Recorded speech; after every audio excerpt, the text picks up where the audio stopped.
Good evening दोस्तों, स्वागत है आप सभी का एक बार फिर से जेएमएस कंपटीशन क्लासेस में। तो रोज की तरह आज हम लोग पढ़ने वाले हैं रेलवे एग्जाम्स के प्रीवियस ईयर क्वेश्चन का प्रैक्टिस सेट नंबर तीसरा। तो इसके पहले की जो क्लास है वो चैनल पर अपलोड है और आज हम लोग करने वाले हैं तीसरे नंबर का प्रैक्टिस सेट, जो कि हमारे एग्जाम के दृष्टि से बहुत ही महत्वपूर्ण होने वाली है, बहुत ही महत्वपूर्ण क्लास होने वाली है। और अगर क्लास अच्छी लगती है आप लोगों को तो अपने दोस्तों तक इस क्लास को जरूर शेयर करिए और चैनल को अभी तक सब्सक्राइब नहीं किया तो चैनल को भी जरूर सब्सक्राइब कर लीजिए। और आज हम लोग डिस्कस करने वाले हैं रेलवे एग्जाम्स जो प्रीवियस ईयर क्वेश्चन है, जो रेलवे एग्जाम्स के, वो चाहे एनटीपीसी का हो या ग्रुप डी का हो, ठीक है, और या आरपीएफ का हो, जितने भी आपके एनटीपीसी ग्रुप डी के क्वेश्चन हैं उनको हम लोग क्या करते हैं इस क्लास में डिस्कस करते हैं। जो लास्ट ईयर आए हुए क्वेश्चन थे एनटीपीसी और ग्रुप डी के जो प्रीवियस ईयर क्वेश्चन है इनको हम क्या करते हैं इस क्लास में डिस्कस करते हैं। और ये जो क्वेश्चन है ये आने वाले एग्जाम्स में भी आने की पूर्ण संभावना है, इसलिए हम लोग जितने भी क्वेश्चन प्रीवियस ईयर में पूछे गए हैं इन सभी क्वेश्चन को इस क्लास में डिस्कस करते हैं। अगर आपको क्लास अच्छी लगती है तो अपने दोस्तों तक भी जरूर करिए इस क्लास को शेयर, क्योंकि हमारा जो एनटीपीसी और ग्रुप डी का एग्जाम है ये मे भी दिसंबर और जनवरी के बीच में होगा, जिसके कारण हमारे पास जो टाइम है बहुत ही कम है और इसलिए हम लोग क्या करेंगे प्रैक्टिस लगातार करते रहेंगे। ठीक है, तो चलिए आज की क्लास को स्टार्ट करते हैं और देखते हैं कि हमारा जो पहला क्वेश्चन है वो क्वेश्चन क्या है। और हमारा आपको इसमें बता दिया जाता है कि इसमें आपके सारे सब्जेक्ट, वो चाहे हिस्ट्री का सब्जेक्ट हो, ज्योग्राफी हो या पॉलिटी हो, और उसके बाद जीके जीएस का, मतलब इसमें सारे सब्जेक्ट आपके शामिल होंगे। ठीक है, इकोनॉमिक का हो, आर्ट एंड जो कल्चर है, या फिर आपका जो कोई एक सब्जेक्ट और बच रहा है, इकोनॉमिक हो गया, एंड करंट अफेयर तो नहीं डिस्कस करेंगे क्योंकि करंट अफेयर चेंज होता रहता है। आपका एक सब्जेक्ट बचता है एनटीपीसी में, कंप्यूटर से भी क्वेश्चन आते हैं। ठीक है, तो इतने सारे, इन सब का एक मिक्स सेटअप ये पेपर है जो कि लास्ट ईयर एग्जाम में पूछे गए क्वेश्चन है। ये क्वेश्चन हमने अपने से नहीं बनाया, ये सारे पेपर में आए हुए क्वेश्चन है। तो पेपर में आया हुआ क्वेश्चन आपको पता होना चाहिए कि वो क्वेश्चन भी क्या होते हैं, आगे आने वाले एग्जाम में भी रिपीट होते हैं। इससे हमें ये पता चलेगा कि जो आने वाला एग्जाम्स है, जो पिछले साल एग्जाम हुआ है, ये किस प्रकार के क्वेश्चन बनाए हैं, पेपर में किस प्रकार का क्वेश्चन बनाया है या किस प्रकार के टॉपिक को चूज किया है। तो हमें इससे क्या मिलेगा, हमें इससे थोड़ा सा हिंट मिलेगा कि आने वाला जो एग्जाम है इसमें किस प्रकार के क्वेश्चन और बनेंगे, ताकि हम लोग उस टॉपिक को अच्छे से पढ़कर तैयार कर लें। ठीक है, तो आज का हमारा जो पहला क्वेश्चन है वो है इंडियन ज्योग्राफी का क्वेश्चन। और आपको पता है कि ज्योग्राफी, वो चाहे वर्ल्ड की ज्योग्राफी हो या इंडियन ज्योग्राफी हो, ये काफी महत्वपूर्ण सब्जेक्ट है। आपसे ये पूछा जा रहा है कि लक्षद्वीप समूह और अंडमान निकोबार द्वीप समूह के तट को भी मिला लिया जाए तो भारत की जो कुल समुद्री सीमा है, ठीक है, भारत की जो कुल समुद्री सीमा है, आपको पता होना चाहिए कि ये हमारा क्या है, ये हमारा है भारत, ये हमारा भारत है,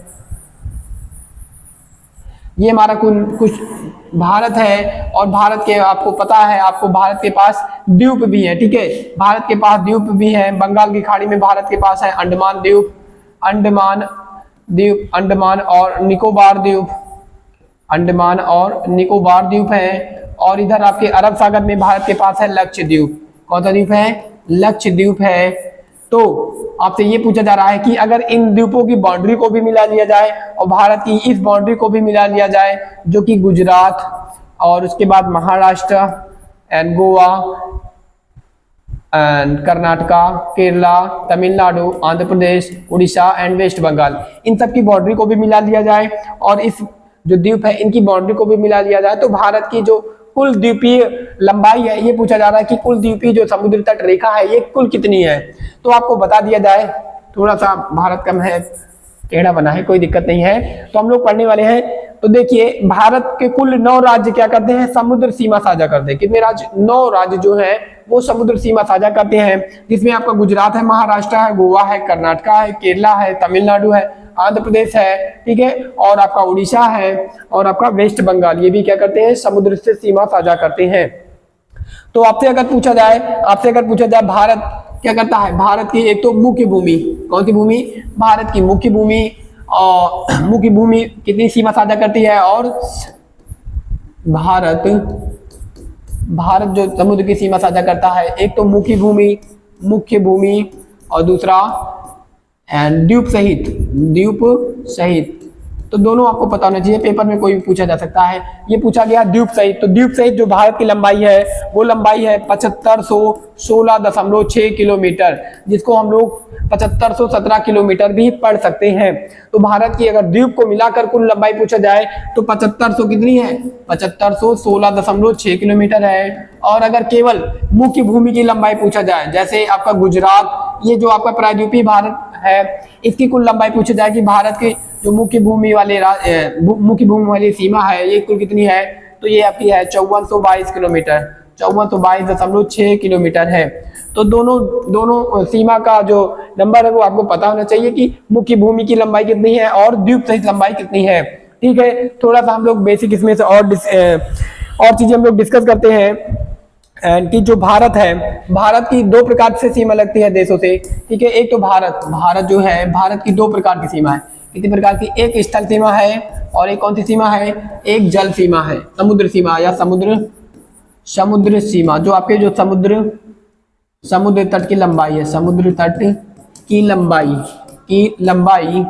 तो समुद्र तट की लंबाई अभी हमने बताया कि 7516 किलोमीटर है द्वीप सहित लेकर, द्वीपों की लंबाई को मिलाकर, और मुख्य भूमि की कितनी है, लगभग 5422.6 किलोमीटर। एंड अब आते हैं जो स्थल सीमा है, भारत की स्थल जो सीमा कुल कितनी है, 15,200 किलोमीटर है। कितनी है, 15,200 किलोमीटर है। और इनमें से आपको पता होना चाहिए कि हमारी जो स्थल सीमा है सबसे ज्यादा किसके साथ लगती है और सबसे कम किसके साथ लगती है। तो सबसे ज्यादा जो सीमा लगती है वो लगती है बांग्लादेश के साथ। किसके साथ लगती है, बांग्लादेश के साथ लगती है। दूसरा अगर देश पूछा जाए तो दूसरा हमारा देश है चीन।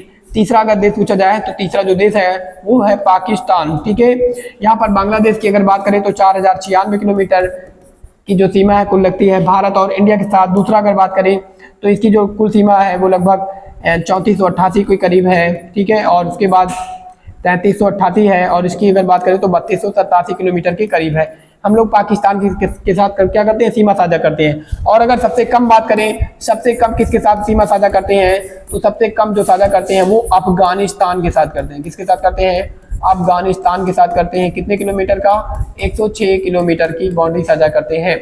आगे अगर बात करें समुद्र तट की, तो सबसे ज्यादा अगर पूछा जाए कौन से राज्य की तट की सीमा रेखा है, तो गुजरात क्या है, गुजरात की जो तट की सीमा रेखा है वो सबसे ज्यादा है। कितना है, लगभग 1600 किलोमीटर है। दूसरा अगर राज्य की बात करें तो उस राज्य का नाम है आंध्र प्रदेश। आंध्र प्रदेश की राज्य की सीमा कितनी है, लगभग 975 किलोमीटर है। कितनी है, 975 किलोमीटर है। और तीसरा अगर बात करें तमिलनाडु, तो तमिलनाडु की कितनी है, 903 किलोमीटर। ठीक है, तो तीनों आपको पता होने चाहिए कि कौन से राज्य की सीमा सबसे ज्यादा लगती है, किस राज्य की सीमा सबसे कम है। तो गोवा राज्य की सीमा क्या सबसे कम है। जो गोवा राज्य है इसकी जो समुद्र तट की लंबाई है, सीमा है समुद्र तट की, ये क्या सबसे कम है। और सबसे ज्यादा की बात करें तो गुजरात राज्य की है, लगभग कितनी है, 1600 किलोमीटर है। तो सीमा से संबंधित अब हमारा कोई भी क्वेश्चन गलत नहीं होना चाहिए, क्योंकि सारे जो कंसेप्ट है हमने यहाँ पर डिस्कस कर लिया है। ठीक है, सारे जो कंसेप्ट है हमने यहाँ पर डिस्कस कर लिया है, और सीमा से संबंधित अब आने वाले एग्जाम में आपका कोई भी क्वेश्चन गलत नहीं होना चाहिए। तो इसका जो राइट आंसर हो जाएगा वो हो जाएगा 7516 किलोमीटर। और ये क्वेश्चन कब आया था, ये क्वेश्चन आप लोग देख सकते हो 2020 का जो एनटीपीसी का एग्जाम हुआ था, शिफ्ट सेकंड में आया था और प्री में आया था। ठीक है, स्टेज सीबीटी 1 में आया हुआ क्वेश्चन है। चलते हम लोग नेक्स्ट आगे। अगला जो हमारा क्वेश्चन है आपसे ये पूछा जा रहा है, क्या पूछा जा रहा है, आपसे पूछा जा रहा है कि इस ब्रह्मांड में मौजूद जो प्रत्येक वस्तु है, जो प्रत्येक पदार्थ से निर्मित है, उसे वैज्ञानिकों ने क्या नाम दिया है। आपको पता है हमारा जो ब्रह्मांड है इसमें क्या है, मैटर है, इसमें बहुत सारी चीजें उपस्थित है। जैसे इसमें आपका गैस है, और उसके बाद सॉलिड मटेरियल भी है, और उसके बाद इसमें कुछ प्लाज्मा के रूप में भी पदार्थ उपस्थित है।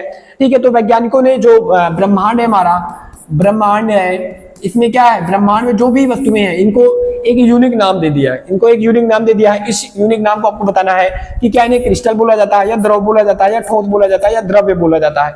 तो आप लोग विज्ञान में पढ़ते हो, विज्ञान में क्या करते हो, विज्ञान में पढ़ते हो पदार्थ, क्या पढ़ते हो, पदार्थ पढ़ते हो। ठीक है, पदार्थ को हम लोग क्या बोलते हैं, द्रव्य भी बोलते हैं। क्या बोलते हैं, द्रव्य बोलते हैं। दूसरा नाम पदार्थ का द्रव्य है, और इसे इंग्लिश में क्या बोला जाता है, मैटर बोला जाता है, जो कि कितनी अवस्था में पाया जाता है, जो कि कितनी अवस्था में पाया जाता है, 1 2 3, ठीक है, 4 और 5, कितनी अवस्था में पाया जाता है, 5 अवस्था में पाया जाता है। कौन कौन सी?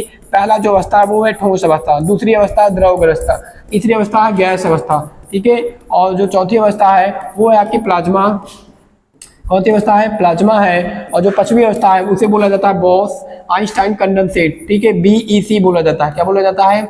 BEC बोला जाता है, बोस आइंस्टाइन कंडेंसेट। ये आपकी क्या होती है? ये आपकी जो होती है 5 अवस्था होती है पदार्थ की। और ब्रह्मांड में पूछा जा रहा है कि जो भी पदार्थ है, तो हम बता रहे थे कि जो पदार्थ है, पदार्थ को कितने भागों में बांटा गया है? पदार्थ को 5 अवस्थाओं में बांटा गया है। एक सॉलिड अवस्था, दूसरी है द्रव अवस्था, तीसरी है गैस अवस्था और चौथी है प्लाज्मा अवस्था। और जो हमारी पांचवी अवस्था है उसे बोला जाता है बॉस आइंस्टाइन कंडेंसेट अवस्था, ठीक है। तो पदार्थ को कितने भागों में बांटा गया है? 5 अवस्थाओं में बांटकर हम लोग पढ़ते हैं। और आपसे ये पूछा जा रहा है कि ब्रह्मांड में जो भी वस्तु है वैज्ञानिकों ने इसे यूनिक नाम दिया है, इसका आपको नाम बताना है। तो क्रिस्टल एक पदार्थ का छोटा रूप होता है, कण होता है, ये नहीं हो सकता। ये आपका लिक्विड मटेरियल, अभी हमने बताया, ये पदार्थ की एक अवस्था होती है, ये भी नहीं हो सकता। सॉलिड, ये भी एक अवस्था होती है। तो अभी हमने बताया कि पदार्थ को क्या बोला जाता है? द्रव्य भी बोला जाता है। पदार्थ को द्रव्य भी बोला जाता है, और इंग्लिश में इसे हम लोग मैटर कहते हैं। क्या बोलते हैं? मैटर कहते हैं। तो द्रव्य इधर क्या रहेगा? द्रव्य क्या रहेगा? इसका राइट आंसर रहेगा। और उसके बाद ब्रह्मांड के बारे में बात करें तो ब्रह्मांड के बारे में अगर हम लोग बात करते हैं तो ब्रह्मांड के बारे में, ब्रह्मांड की उत्पत्ति कब होती है? 13.7 अरब वर्ष पूर्व होती है। और इसको किसने बताता है? जॉर्ज लेमेत्रे साहब बताते हैं। चलते हैं हम लोग नेक्स्ट क्वेश्चन की ओर। और नेक्स्ट क्वेश्चन हमारा है वो आपको वर्ल्ड ज्योग्राफी से क्वेश्चन है। और ये क्वेश्चन कब आया हुआ है? RPF 2019 के एग्जाम में आया हुआ है। और इसके साथ ही NTPC 2020 के एग्जाम में भी पूछा गया क्वेश्चन है। क्या पूछा गया है? आपसे ये पूछा गया कि जो हमारी आकाश गंगा है, ठीक है, पहली बात तो पहला जो क्वेश्चन है वो बिग बैंग थ्योरी, ठीक है। क्या पूछा जा रहा है? बिग बैंग जो थ्योरी है इसके प्रतिपादक पूछे जा रहे हैं। बिग बैंग जो थ्योरी है ये किसके द्वारा दी गई थी? आपसे ये पूछा जा रहा है। और आगे क्या पूछा जा रहा है कि इनके द्वारा किसके द्वारा प्रतिपादित किया गया था। और हमारी जो आकाशगंगा है इसको मंदाकिनी या दुग्ध मेखला, ठीक है।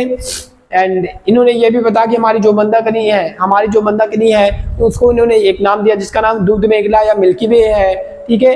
आपको बताना कि सबसे पहले इसके बारे में कौन बताता है, ठीक है। तो आपको हमने पढ़ाया है कि 1927 में एंड बेल्जियम के एक पादरी हुआ करते हैं, जिनका नाम क्या है? जॉर्ज लेमेत्रे नाम है। इन्होंने सर्वप्रथम क्या किया? बिग बैंग थ्योरी के माध्यम से बताया कि हमारा जो ब्रह्मांड था पहले एक परमाणविक कण था, ठीक है। एक परमाणविक कण था जिसमें क्या होता है? एक बहुत ही बड़ा विस्फोट होता है। एक परमाणविक कण था जिसमें एक बहुत बड़ा विस्फोट होता है, महाविस्फोट होता है। इसके बाद हमारे ब्रह्मांड की उत्पत्ति होती है, ठीक है। तो ये कौन बताता है? जॉर्ज लेमेत्रे साहब बताते हैं। और उसके बाद अगर बात करें जो हमारी गैलेक्सी है तो सबसे पहले कौन देखता है? इसके बाद इसी को कौन देखता है? तो गैलीलियो हमारे साहब क्या करते हैं? गैलीलियो साहब इसको सर्वप्रथम देखते हैं, ठीक है। कौन देखता है? तो 1609 ईस्वी में कौन देखता है? 1609 ईस्वी में गैलीलियो साहब जी क्या करते हैं? सबसे पहले दूरदर्शी से हमारे ब्रह्मांड का अध्ययन करते हैं, जिसमें इन्होंने गैलेक्सी को भी देखा और इसके साथ साथ ही बृहस्पति ग्रह की भी खोज किया। बृहस्पति ग्रह और इसके साथ 4 प्राकृतिक उपग्रह की भी खोज करते हैं। कौन करता है? गैलीलियो जी करते हैं। और गैलीलियो जी क्या थे? गैलीलियो जी ने सर्वप्रथम हमारे ब्रह्मांड का अध्ययन दूरदर्शी की सहायता से किया है। इसके बाद साथ ही हम लोग आगे चलते हैं। हमारा जो नेक्स्ट क्वेश्चन है वो एक क्वेश्चन है कि आपसे पूछा जा रहा है कि हमारे पूरे विश्व में ऐसी कौन सी संस्था है जो कि क्या करती है? तारामंडल के नामकरण का कार्य करती है, ग्रह की उपाधि देने का कार्य करती है, ग्रह की उपाधि छीनने का कार्य करती है, या फिर हमारे ब्रह्मांड या हमारे स्पेस में जो भी चीजें ऑफिशियली ऑथेंटिक या प्रमाणन दिया जाता है उसका काम ये करती है, ठीक है। तो आपको इस संस्था का नाम आपको बताना है। अगर आपको पता है तो इस संस्था का नाम अगर हम बता दें आपको, इसका हेडक्वार्टर कहाँ पर है? इसका हेडक्वार्टर है पेरिस में। कहाँ पर है? पेरिस में है। और पेरिस की देश की राजधानी है फ्रांस की राजधानी है। फ्रांस की कैपिटल क्या है? पेरिस है। और स्टार्टिंग में इसका हेडक्वार्टर इंग्लैंड में था, लेकिन बाद में इसे ट्रांसफर करके पेरिस में भेज दिया गया। और इस संस्था का नाम आपको हम बता दे रहे हैं कि क्या है? IAU है, ठीक है। क्या है? IAU है, जिसे बोला जाता है इंटरनेशनल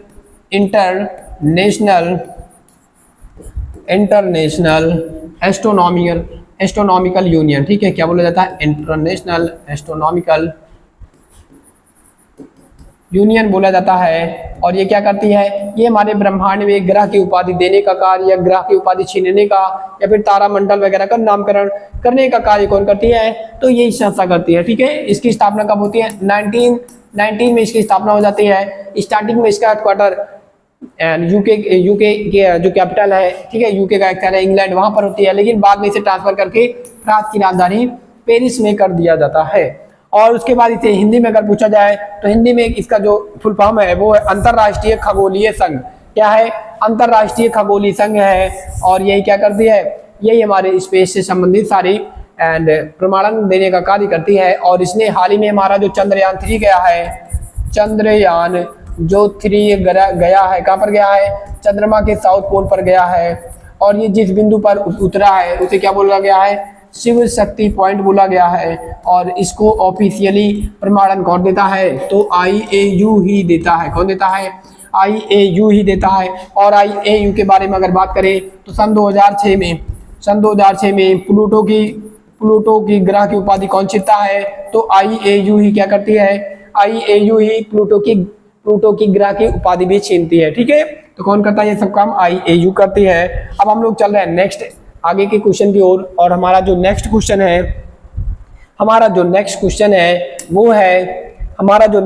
है वो कौन सा है, वो है east India company. East India company कहाँ की कंपनी है, तो ईस्ट इंडिया कंपनी की बात करें तो ये एक ब्रिटेन की कंपनी है जिसकी स्थापना सन 1600 ईस्वी में होती है। कब होती है, ईस्ट इंडिया कंपनी, जो ईस्ट इंडिया कंपनी है इसकी स्थापना कब कर दिया जाता है, सन 1600 ईस्वी में कर दिया जाता है।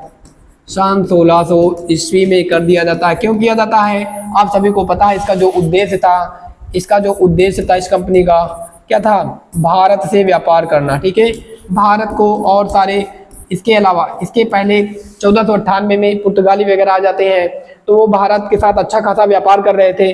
तो ये भी क्या सोचते हैं, यहाँ की जो महारानी थी या फिर यहाँ के कुछ जो लोग थे वो सोचे कि भारत के साथ हम क्या करेंगे, भारत के साथ हम भी व्यापार करेंगे।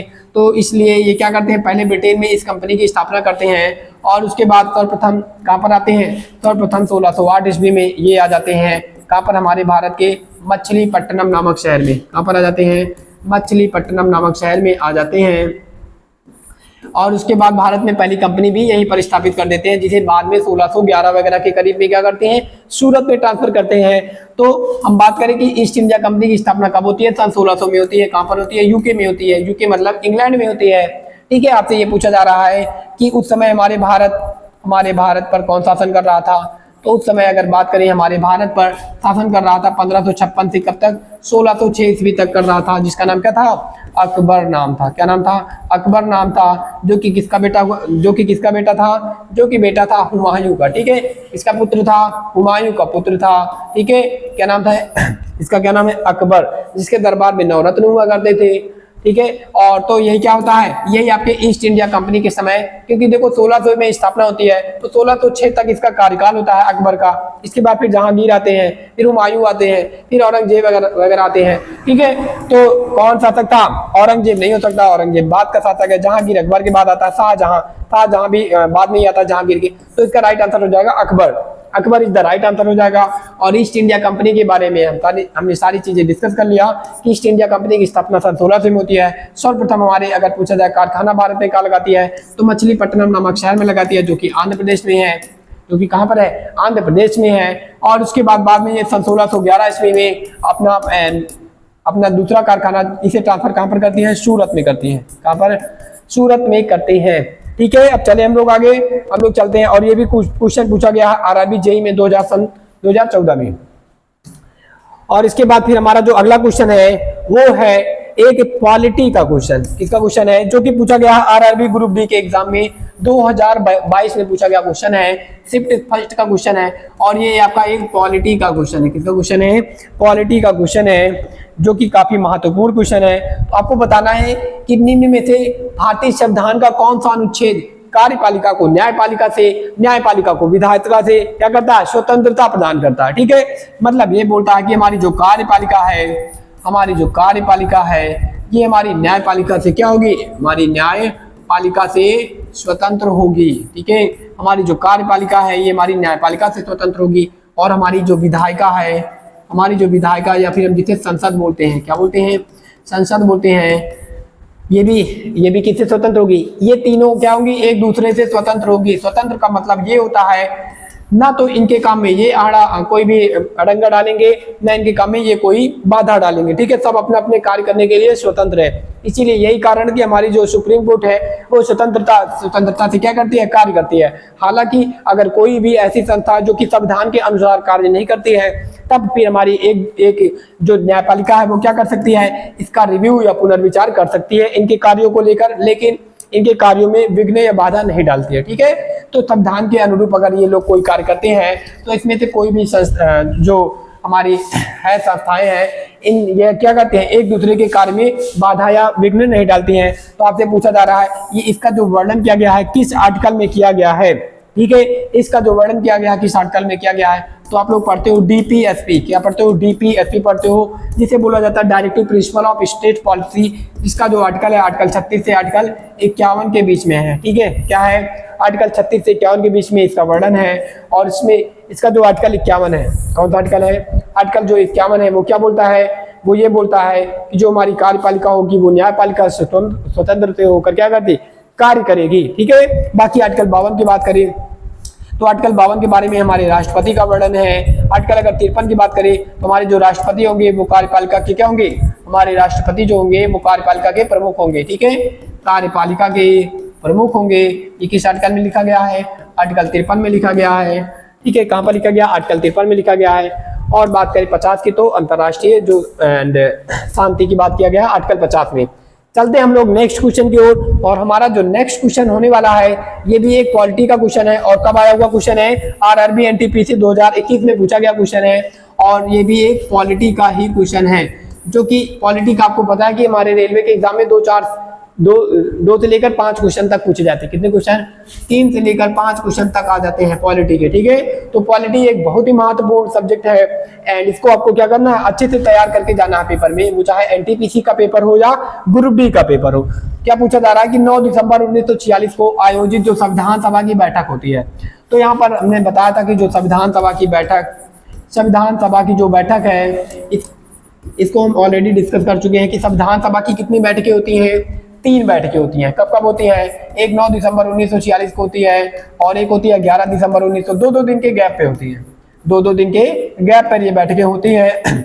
एक 13 दिसंबर 1946 को होती है, और तीनों बैठकों में अलग अलग काम किया जाता है। तीनों बैठकों में अगर बात करें तो अलग अलग काम किया जाता है। कौन कौन से काम किए जाते हैं, तो तीनों बैठकों में जो काम किया जाता है, क्या किया जाता है, पहले बैठक में एक अस्थायी सदस्य चुना जाता है। अस्थायी नॉन परमानेंट क्या करते हैं, अध्यक्ष चुनते हैं। किसका अध्यक्ष चुनते हैं, जो हमारी संविधान सभा होती है। ठीक है, हमारी जो संविधान सभा होती है, जो संविधान बनाने का कार्य कर रही होती है, इसका अध्यक्ष चुना जाता है, जिसमें 389 मेंबर थे, सदस्य थे। तो किसे चुना जाता है, यही पूछा जा रहा है किसे चुना जाता है। तो आपके पास यहाँ पर ऑप्शन है मानवेंद्रनाथ, तो ये तो नाम सुना ही नहीं है। जवाहरलाल नेहरू, ये तो हमारे एंड ये भी नहीं हो सकते। डॉक्टर राजेंद्र प्रसाद भी नहीं हो सकते, क्योंकि इन्हें दूसरी बैठक में चुना गया। तो इसका जो राइट आंसर हो जाएगा वो सच्चिदानंद सिन्हा हो जाएगा। क्या हो जाएगा, सच्चिदानंद सिन्हा इधर क्या हो जाएगा, राइट आंसर हो जाएगा। इन्हें क्या किया जाता है, इन्हें पहली बैठक में अस्थायी सदस्य चुना जाता है। दूसरी बैठक में क्या होता है, तो दूसरी बैठक की अगर बात करें तो डॉक्टर जो हमारे राजेंद्र प्रसाद हैं, जो कि हमारे भारत के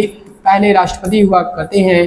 ठीक है, हमारे पहले भारत के पहले राष्ट्रपति थे। तो डॉक्टर राजेंद्र प्रसाद जी को क्या किया जाता है, डॉक्टर राजेंद्र प्रसाद जी को हमारी संविधान सभा का अस्थायी अध्यक्ष चुना जाता है। अस्थायी मतलब होता है परमानेंट। ठीक है, अस्थायी अध्यक्ष चुना जाता है। और बात करें तीसरी बैठक में क्या होता है, तो तीसरी बैठक में हमारे जो पीटी नेहरू साहब जी थे, पंडित जवाहरलाल नेहरू जी थे, ये क्या करते हैं, एक उद्देश्य प्रस्ताव को लाते हैं। क्या लाते हैं, उद्देश्य प्रस्ताव को लाते हैं। उद्देश्य प्रस्ताव में क्या था, उद्देश्य प्रस्ताव में हमारा भारत कैसे होगा। ठीक है, हमारे भारत का जो संविधान होगा कैसा होगा, इसके बारे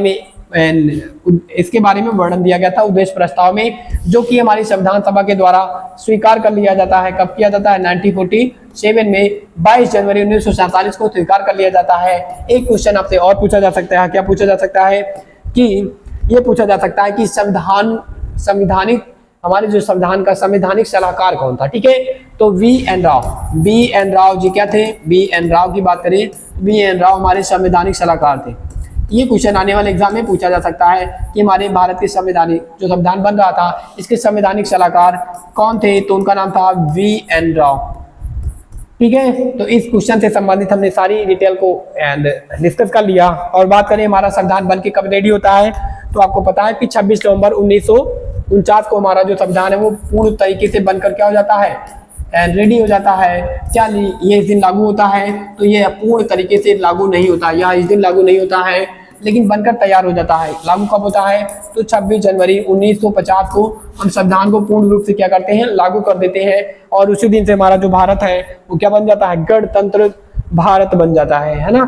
चलिए अब आगे, अब हम लोग चल रहे हैं आगे अगले क्वेश्चन की ओर। और हमारा जो क्वेश्चन है वो भी अभी जस्ट हमने बताया, क्या बताया, अभी जस्ट हमने डिस्कस किया। ये भी पॉलिटी का ही क्वेश्चन है और ये पूछा जा रहा है कि 13 दिसंबर 1946 उद्देश्य प्रस्ताव, क्या पूछा जा रहा है, उद्देश्य प्रस्ताव।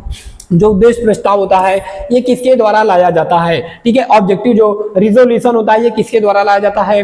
और अभी हमने जस्ट बताया कि संविधान की 3 जो बैठकें होती हैं, पहली बैठक में अस्थायी अध्यक्ष चुना जाता है, दूसरी बैठक में स्थायी अध्यक्ष चुना जाता है, और जो तीसरी बैठक होती है 13 दिसंबर 1946 को तीसरी जो बैठक होती है, इसमें हमारे पंडित जवाहरलाल नेहरू जी के द्वारा क्या होता है, उद्देश्य प्रस्ताव लाया जाता है। क्या लाया जाता है, उद्देश्य प्रस्ताव को लाया जाता है। इस उद्देश्य प्रस्ताव को हमारी जो संविधान सभा होती है, हमारी जो संविधान सभा होती है ये क्या करती है, स्वीकार कर लेती है। कब करती है, 22 जनवरी को करती है, 22 जनवरी 1947 को स्वीकार लेती है, ठीक है। इस उद्देश्य प्रस्ताव में क्या था, तो इस उद्देश्य प्रस्ताव में हमारा भारत जो होगा कैसा होगा, ठीक है, हमारे संविधान में किस किस प्रकार की बातें होनी चाहिए, इस सब का वर्णन किसमें दिया गया था, उद्देश्य प्रस्ताव में दिया गया था, ठीक है। तो इसको कौन लाते हैं, हमारे पंडित जवाहरलाल नेहरू लाते हैं। अगर बात करें बी.आर. अम्बेडकर की, तो हमारी जो प्रस्ताव, जो हमारी ड्राफ्ट कमेटी थी, ठीक है, ड्राफ्ट जो कमेटी थी इसके अध्यक्ष कौन थे, बी.आर. अम्बेडकर जी थे।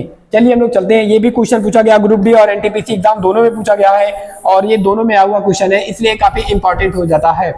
चलिए अब हम लोग चलते हैं नेक्स्ट क्वेश्चन की ओर। और हमारा जो नेक्स्ट क्वेश्चन होने वाला है वो है आपका, किससे क्वेश्चन है, बजट से क्वेश्चन है। बजट की अगर बात करें तो आपको पता है कि आपके फरवरी लास्ट और मार्च के महीने में, ठीक है, क्या होता है, हमारा बजट हर साल पेश किया जाता है। किसके द्वारा किया जाता है, कि हमारी जो फाइनेंस वित्त जो मंत्री होता है उसी के द्वारा पेश किया जाता है। और कुछ समय पहले भी हमारी जो फाइनेंस मिनिस्टर निर्मला सीतारमण है इनके द्वारा बजट पेश किया गया है। तो आपसे पूछा जा रहा है कि स्वतंत्र भारत और एक गणतंत्र भारत है, 2 प्रकार के क्वेश्चन पूछे जा सकते हैं, एक स्वतंत्र भारत और एक गणतंत्र भारत। स्वतंत्र भारत का अगर पूछा जाए, ठीक है, भारत जो हमारा भारत है स्वतंत्र कब होता है, 15 अगस्त, कब होता है, 15 अगस्त 1947 को स्वतंत्र होता है। और गणतंत्र कब बनता है हमारा भारत, हमारा जो भारत है इस दिन तो स्वतंत्र बनता है, और लेकिन गणतंत्र कब बनता है, गणतंत्र बनता है 26 जनवरी 1950 को, क्या बनता है, गणतंत्र बनता है। तो आपसे 2 प्रकार के बजट पूछे जा सकते हैं कि स्वतंत्र भारत का पहला बजट कब पेश होता है, तो हमारे स्वतंत्र भारत को जो बजट पेश होता है नवंबर 1947 को होता है। किसके द्वारा पेश किया जाता है, तो ये पेश किया जाता है आर.के. शर्मुखम शेट्टी जी के द्वारा पेश किया जाता है, ठीक है। तो यही पूछा गया था कि स्वतंत्र भारत का पहला बजट किसके द्वारा पेश किया गया था, तो आर.के. शर्मुखम शेट्टी जी के द्वारा क्या होता है, नवंबर 1947 में ये बजट को पेश किया जाता है।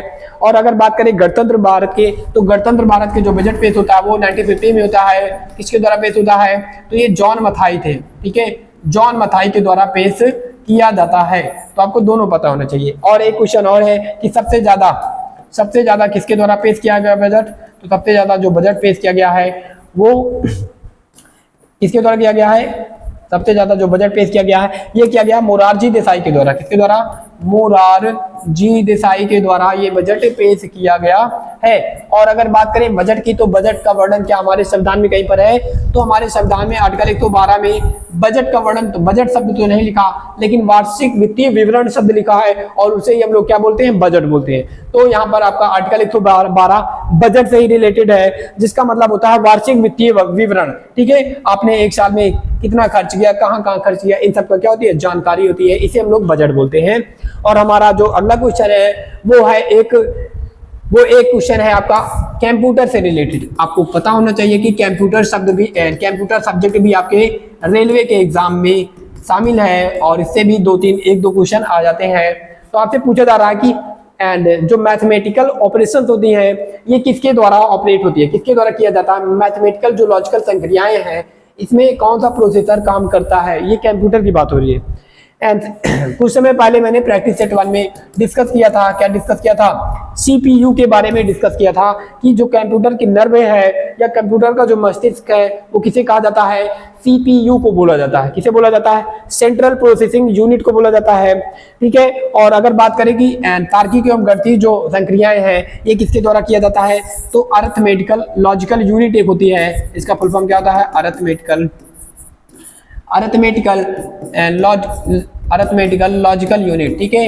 अरिथमेटिकल लॉजिकल यूनिट एक प्रोसेसर होता है, इसके द्वारा हमारे कंप्यूटर में जितनी भी गणितीय संक्रियाएं या तार्किक संक्रियाएं हैं ये सब की जाती है, ठीक है। बाकी रैम के बारे में आपको पता है, रैम का क्या है, रैम का मतलब होता है रीड एक्सेस मेमोरी, ठीक है।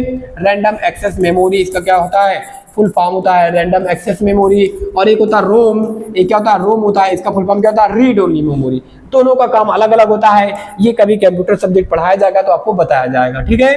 चलिए अब आगे हम लोग कंप्यूटर से एक दो क्वेश्चन आपके एग्जाम में पूछे जाते हैं तो आपको कंप्यूटर भी पढ़ के जाना है।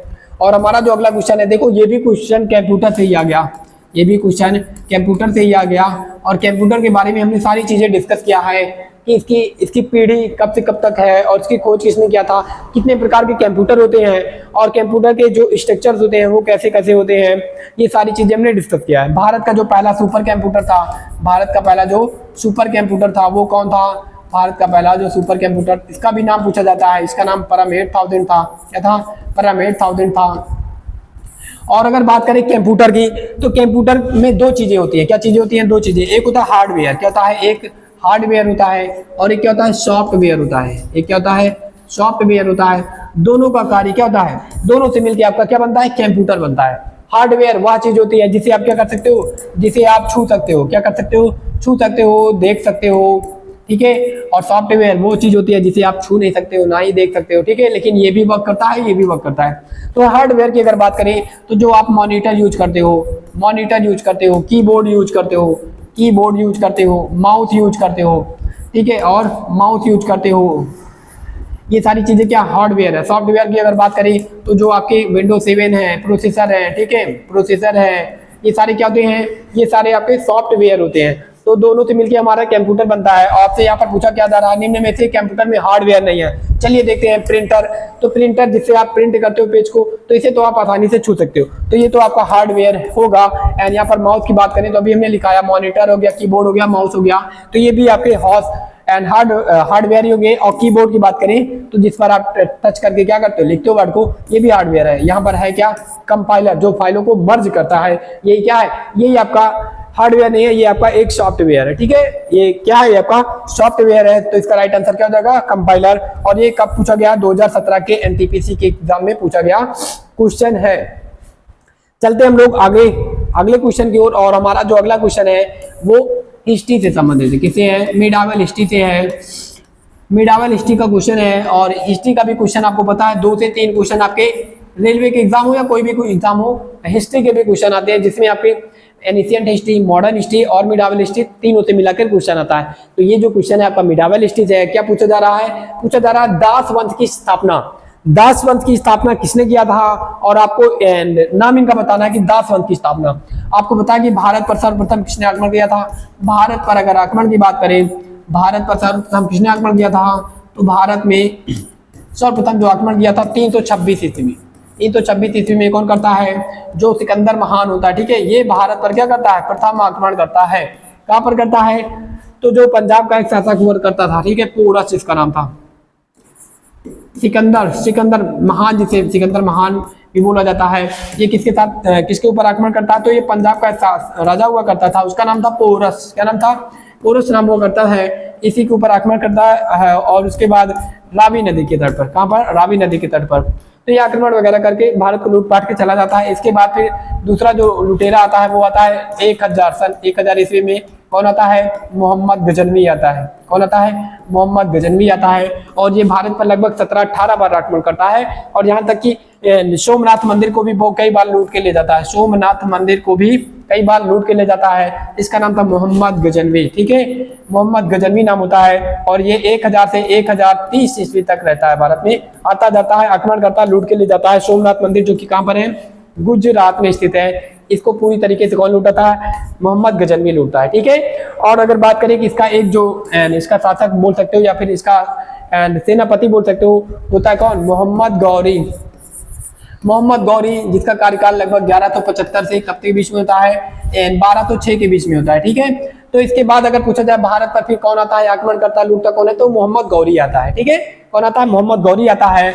और ये मोहम्मद गौरी भी क्या करता है? मोहम्मद गौरी भी हमारे भारत में आता है तो पृथ्वीराज चौहान से तराइन का युद्ध लड़ता है। 1191 में लड़ता है और हार जाता है। ठीक है, कब लड़ता है? 1191 में लड़ता है और हार जाता है, लेकिन हार नहीं मानता है। ठीक है, 1191 में तराइन का प्रथम युद्ध लड़ता है। तराइन का प्रथम युद्ध लड़ता है और क्या हो जाता है? हार जाता है। ठीक है, किससे लड़ता है? पृथ्वीराज चौहान से लड़ता है। पृथ्वीराज चौहान से लड़ता है और हार जाता है। इसके बाद फिर ये क्या होता है? दोबारा आता है। दोबारा आता है और तराइन का सेकेंड युद्ध लड़ता है। ठीक है, तराइन का, और क्या होता है? तराइन का सेकेंड युद्ध लड़ता है। कब लड़ता है? 1192, 1 साल जस्ट बाद लड़ता है। 1 साल बाद लड़ता है और पृथ्वीराज चौहान को क्या करता है? हरा देता है और ये क्या होता है? जीत जाता है। मोहम्मद जो गजनवी है ये क्या करता है? युद्ध को जीत जाता है। तो ये भी 2-3 बार हमारे यहाँ अगर लड़ाई करता है। इसके बाद अगर बात करें तो जो मोहम्मद गौरी था, ठीक है, मोहम्मद यहाँ पर जो गौरी था, इसका एक सेनापति हुआ करता था। उसका नाम था, क्या नाम था? उसका नाम था कुतुबुद्दीन ऐबक। क्या नाम था? कुतुबुद्दीन ऐबक नाम होता है, जिसे ये बाजार से खरीदता है, कहीं मेले वगैरह से खरीदता है। और जो कुतुबुद्दीन ऐबक होता है, इसे मारकर फिर क्या करता है? ये भारत में अपना शासन लाता है और किसका क्या करता है? गुलाम वंश की स्थापना करता है। गुलाम वंश की स्थापना करता है। कब करता है? 1206 ईस्वी में करता है। और ये भी कब तक रहता है? 1290 ईस्वी तक रहता है। मतलब इसकी मृत्यु तो हो जाती है 1210 में, लेकिन इसका जो शासन, गुलाम वंश का शासन था, वो 1290 ईस्वी तक था। इसके बाद खिलजी वंश आ जाता है। खिलजी वंश कब तक रहता है? तो खिलजी वंश भी रहता है 1320 ईस्वी तक रहता है खिलजी वंश। ठीक है, तो अगर बात करें कि दास वंश, ठीक है, तो आपको पता होना चाहिए कि ये देखो एक दास था। क्या था? देखो मोहम्मद जो गजनवी था उसका जो दास था वो मोहम्मद गौरी था। ठीक है, कौन था? मोहम्मद गौरी था। और मोहम्मद गौरी का जो दास था वो कुतुबुद्दीन ऐबक था। तो ये एक प्रकार की दास प्रथा, ठीक है, ये एक प्रकार की क्या कहते हैं? दास प्रथा स्टार्ट करता है। और कौन करता है? कुतुबुद्दीन ऐबक ही करते हैं, जिसकी पोलो खेलते हुए 1210 ईस्वी में क्या हो जाती है? मृत्यु हो जाती है। पोलो खेल को भारत में सर्वप्रथम कौन लाता है? तो कुतुबुद्दीन ऐबक ही लाता है। ठीक है, अब आगे चले। इससे संबंधित हमने सारी डिटेल को डिस्कस कर लिया और इसके बाद हम लोग चलते हैं आगे नेक्स्ट क्वेश्चन की ओर। और हमारा जो नेक्स्ट क्वेश्चन होने वाला है ये भी किससे संबंधित है? ये भी हमारे हिस्ट्री से ही संबंधित है। हिस्ट्री से ही संबंधित क्वेश्चन है, ठीक है, जो कि काफी महत्वपूर्ण क्वेश्चन है। क्या पूछा जा रहा है कि अल-बिरूनी, क्या पूछा जा रहा है? ये पूछा जा रहा है कि फारसी जो एक विद्वान था, फारसी विद्वान था जिसका नाम था अल-बिरूनी नाम था। और उसके बाद ये पूछा जा रहा है भारत में किसके शासन पर ये आया था, है ना? क्या पूछा जा रहा है? अल-बिरूनी अफगानिस्तान और भारत पर हमले के दौरान किस आक्रमणकारी के साथ था?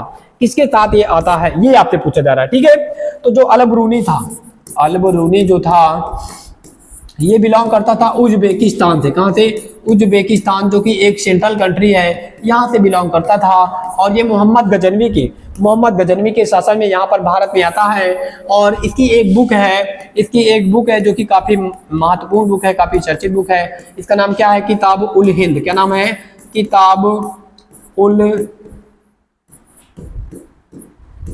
हिंद नाम है। क्या नाम है? किताब उल हिंद नाम है। भारत के दिन, ठीक है, जिसका मतलब होता है भारत के दिन, दिन होता है, इसका अर्थ भारत का दिन होता है। और ये एक बुक लिखता है, ठीक है, एंड किताब उल हिंद तहरीक हिंद, ठीक है, ये इसकी प्रमुख किताबें हैं।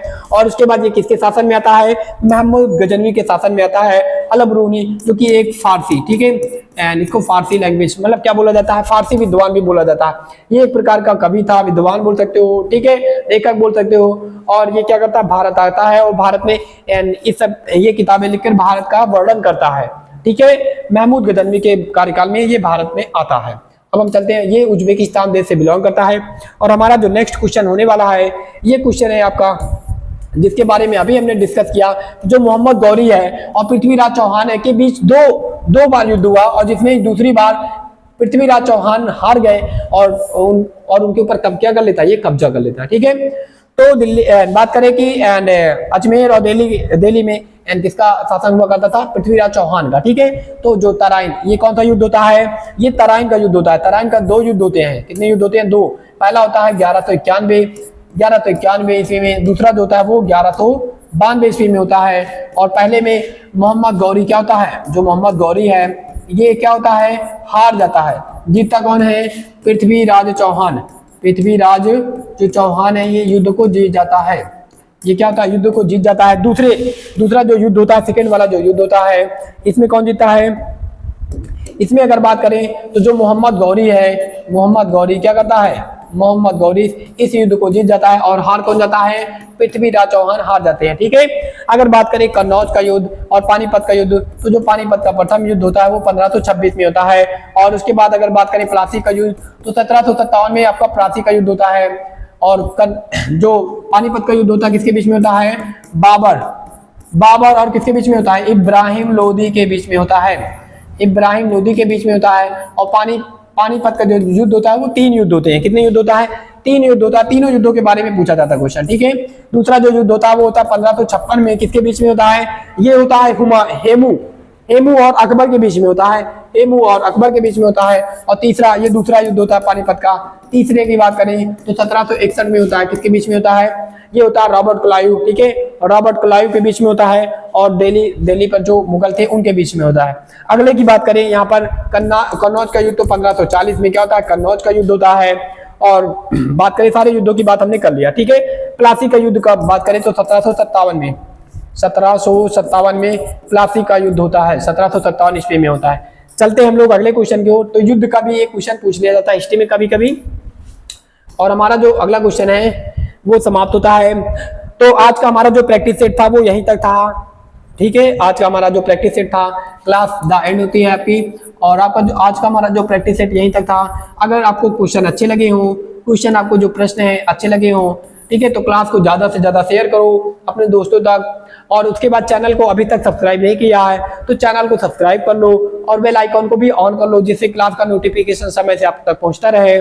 और इसी तरीके की क्लास हम लोग आगे करते रहेंगे। और ये आपको पता होना चाहिए, ये आपके प्रीवियस ईयर सारे क्वेश्चन हैं जो कि बहुत ही महत्वपूर्ण क्वेश्चन है। तो इसी तरीके की क्लास हम लोग आगे करते रहेंगे, और चैनल को सब्सक्राइब कर लीजिए और हमारे चैनल को ज्यादा से ज्यादा सपोर्ट करिए। और इसी तरीके की क्लास पाने के लिए चैनल पर बने रहिएगा, और हम लोग मिलते हैं अगले नेक्स्ट दिन। तब तक के लिए जय हिंद, जय भारत, धन्यवाद।